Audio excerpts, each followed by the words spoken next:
Get ready for the morning rush. Quick wrap of your news and weather. Let's start with Kristen Curry. Good morning. We're in between storms here, so our next big weather maker doesn't arrive until tomorrow. So we're waiting on that cold front. Until then, just a full day of sunshine and warmer temperatures back into the 40s, 50s, and 60s today. Crystal? Thanks so much, Kristen. As you get ready to head out the door following the day's top local stories, we start with Fernanda Lopez following breaking news. Good morning, Crystal. Firefighters are still very busy right now, as you can see, putting out hot spots and investigating this overnight fire here at Central and Carlisle. Now, they responded here to the Carlisle, a luxury apartment complex still under construction around 1 this morning. The 3-story building has extensive damage, but firefighters say they were able to protect the homes and businesses around it. Now, no one was hurt. Drivers, though, should avoid the area this morning, as Central between Carlisle and Hermosa is blocked off right now. Catherine? The city is now expected to work with an outside investigator to try to clear APD. Top brass and city administrators are accused of altering or deleting video evidence in high-profile cases. City Attorney Jessica Hernandez and Chief Gordon Eden answered city councilors' questions Monday, including whether Hernandez thought there should be an outside investigator. She initially said no, but changed her tune yesterday, hours after Davis formally asked the city to hire an outsider. Hernandez announced they would. No word yet on the timeline for that investigation. Adam? A Wayne State University police officer is recovering after being shot in the head. Authorities in Detroit say they're questioning a man in custody about that attack. Police say 29-year-old officer Colin Rose was investigating possible thefts of navigation systems from cars and SUVs and was about to speak with someone, apparently on a bike. Officers arriving at the scene found Rose on the ground with that gunshot wound.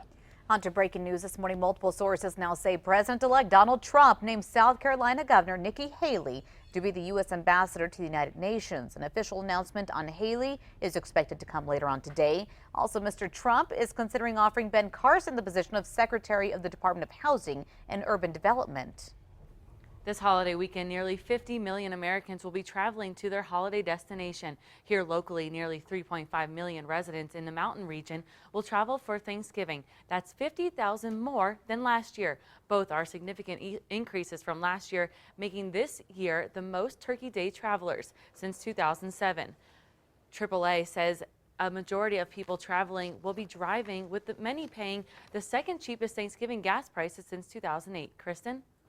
And if you are traveling for today, you're not going to find any problems here in the metro or really statewide. Everybody quiet. So that metro threat index is at 0. We have sunshine blanketing the entire region and mild temperatures near average for many of us, back to the mid-50s here in the metro. Light winds today, but do expect those winds to come up on Thanksgiving. Crystal? Onto a health alert this morning. More seniors are going to the emergency room because of issues with their medications.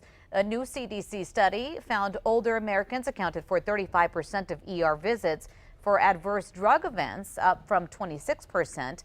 Blood thinners, diabetes drugs, and opioids were responsible for the majority of those visits. General Motors now has more time this morning to conduct tests over potentially defective Takata airbags. U.S. regulators are letting GM delay a recall. The move gives the automaker an opportunity to determine if Takata airbag inflators are safe in certain trucks and SUVs.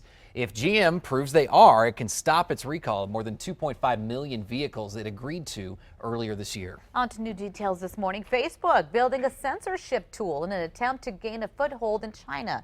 The New York Times says the software would block certain posts from users' news feeds in some parts of the world. The move is designed to appeal to China, where Facebook is currently blocked.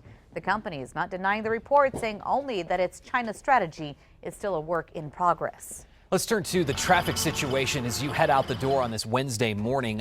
One thing to know, you heard Fernanda say just a little bit earlier, drivers are encouraged to avoid the area central between Carlisle and Hermosa. It's blocked off this morning due to that fire in a building there at Central and Carlisle. There was a rollover of semi on the flyover, the Big I flyover. That has been cleared this morning, so drivers should have no trouble getting over that. If anything else comes your way, we'll let you know. Next month, the historic ruins of the Jemez Historic Site will be transformed into an unforgettable holiday experience. Hundreds of luminarios, or farolitos, will light the ruins. It's all part of the annual Light Among the Ruins event next month in Jemez Springs. Free horse-drawn wagons will shuttle visitors from Jemez Springs' plaza to the Jemez Historic Site. More details on the KRQE News app. That looks beautiful. That does. Okay, here's your cute note of the day. This morning you can vote to name twin giant panda cubs born in September at Atlanta Zoo. 7 pairs of names are listed, picked by a panda conservation center in China, where the babies are on loan from. Voting open on Zoo Atlanta's website and is set to run through December 4th. Here are some examples. Balun, Shu Lun or Lungia, Gia Lun. Gia means addition. Lun means good or fine or praise. Their mommy's name is actually Lun Lun. Pretty cute, huh? Twins will be named December 12th. So cute. All right, time now for the 5,000. Number 5, thousands of local shoppers gearing up to hit the stores starting tomorrow as the Duke City comes in number 17 on Yelp's list of the top 20 cities for local holiday shopping. The top 3 on the list: San Diego, Austin, and Denver.